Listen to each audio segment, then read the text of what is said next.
This is Van Culler. With everything that's going on in the world, it's natural to feel like the sky is falling. There is a lot of economic uncertainty right now, which begs the question, what should you do with your money? Is money even real? Here to give us his advice is a lifelong entrepreneur, financial columnist, and partner of Foundation Wealth, Mark Ting. Mark, hello. Thank you so much for being here. Yeah, it's great to be back. So you're going to give us some hot tips for the apocalypse. Let's say that you are just a regular Canadian household. Yeah. You have some income coming in. Obviously, you have monthly bills, whether it's rent, mortgage, groceries, whatever else. How should you really be thinking about money in this very uncertain economic or political economic time? So I would probably say that, yes, it seems like it's heightened right now, but we're almost always in an uncertain money stress, money is an issue type of a time. So Doom is always around the corner. Is what you're saying. It's not. I've never met a rich pessimist, so I'm always somewhat optimist. Okay. But you do want to prepare for it. And you got to be prepared in the way that things come out of the left field. And when we're dealing with tariffs and geopolitical issues and people negotiating in the news as well as behind closed doors, uncertainties abound at this point. Fair. So I guess the first thing to do is look inside at your family unit. If I'm a teacher, doctor, maybe lawyer, nurse, that type of a thing, I'm thinking about tariffs, how they're going to affect my job and my employment factor, because that's number one, money coming in. They probably won't. These are recession-proof type of industries that you're probably going to be fine and you'll be able to ride it out. Okay. So if you're in that situation and you're constantly doing your regular RSP contributions and you're figuring things out, technically this tariff worry is an opportunity because we are seeing markets coming down. Today is a bad day on the markets, but we're also seeing interest rates coming down. And the buzz around Washington is the number one goal of the US presidency right now is to get interest rates down because they got about $6 to $7 trillion worth of debt that's rolling over in the summer. And that's very similar to a lot of us. I have debt. A lot of us refinanced in 2020, right? When interest rates were really low. And now that's coming due. And it's a big news that people have mortgages coming due. But from their perspective, if interest rates are coming down, that's the great timing for it because when my mortgage renew, it'll be lower than it is possibly today.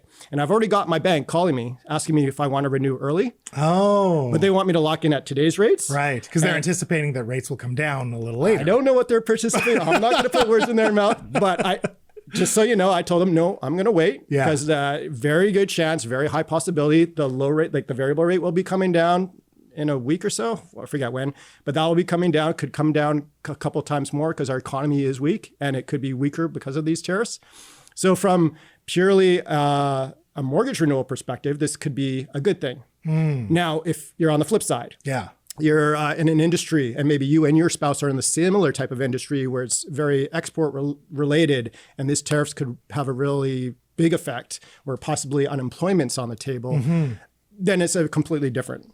You should be really looking at your emergency funds, making sure you have times to write out the weaker times. And what do you mean in terms of emergency funds? Does that mean cash on hand or in your bank account? So again, it depends on the person. A lot of people cannot have cash on hand because that's money just sitting there and it's they will spend it. But an emergency fund, technically, if you ask a financial planner, someone like me, we generally say 3 to 6 months worth of income needs are accessible. Okay. Some people think that's cash on hand. Other people think that's either it's invested in something very conservative or they have lines of credit that can access and not high interest lines of credit. I'm talking about collateralized line of credit where it's maybe linked to prime rate. And I sort of fall into that latter category. I don't keep a whole bunch of cash in my bank account, but I will invest a portion of it knowing that I can access this, it's liquid if need be, and I also have lines of credit as a backup. Now, we know that RSPs obviously can only be truly accessed when you retire. In end times, should I be investing in RSPs or should I be putting any investment savings into the market? So RSPs or the mattress, I don't know. RSPs can be taken out at any time. Okay, but there's a penalty. No. No? No, there's no penalty. So one of the times I took out RSPs or my wife took out RSPs, there was a lull in her employment. She lost her job. She had very low income. I took out her RSPs. Okay. Because what RSPs, when you take them out, it's just considered taxable income. But let's say you do lose your job. You're in that situation where maybe you and your spouse lost your job. I would absolutely be saying, take out your RSPs, because likely you're going to be taxed at a very low tax rate because you don't have other income. So that is a good time to take out RSPs. Okay. Now, again, if you're the doctor, the nurse, or whatever, that tariffs are probably not going to affect you all that much in the short term.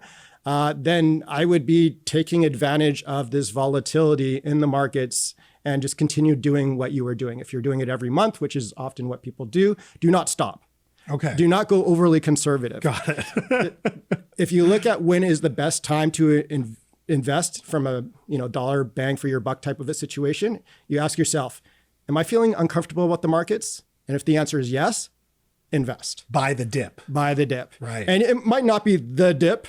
It could be like dipping. Sure. But like 2 years from now, 3 years, those will probably be some of the best buys. And it could be the bottom.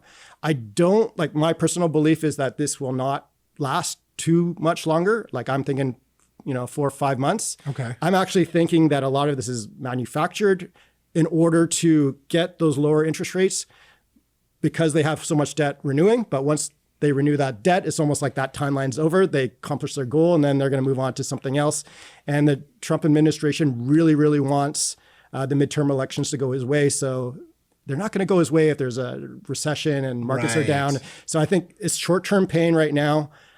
But once they accomplish that goal of reducing interest rates, reducing the US dollar, which it is, US dollar is going down, then I think they're going to move on to the next step, which I think is going to be bolstering confidence, stronger economy, and a higher stock market. Interesting. Now, really quickly, in about 30 seconds or less, let's say your family has been saving a lot of money for a big purchase that is required, like a car or some sort of household appliance.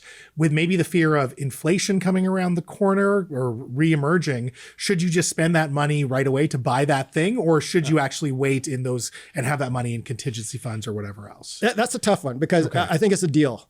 Because what happened is stores and people, they saw this coming. Like, it was very much telegraphed. So they bought a ton of inventory. Yeah. Right. So they already have it in anticipation of tariffs.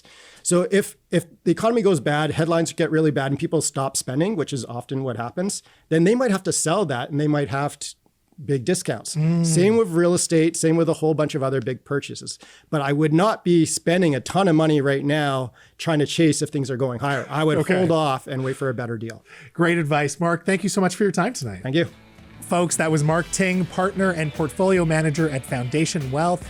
Now, after some business, we're going to keep the advice train rolling as Victoria-born comic Katie Ellen Humphreys has some sage advice for me. Up next.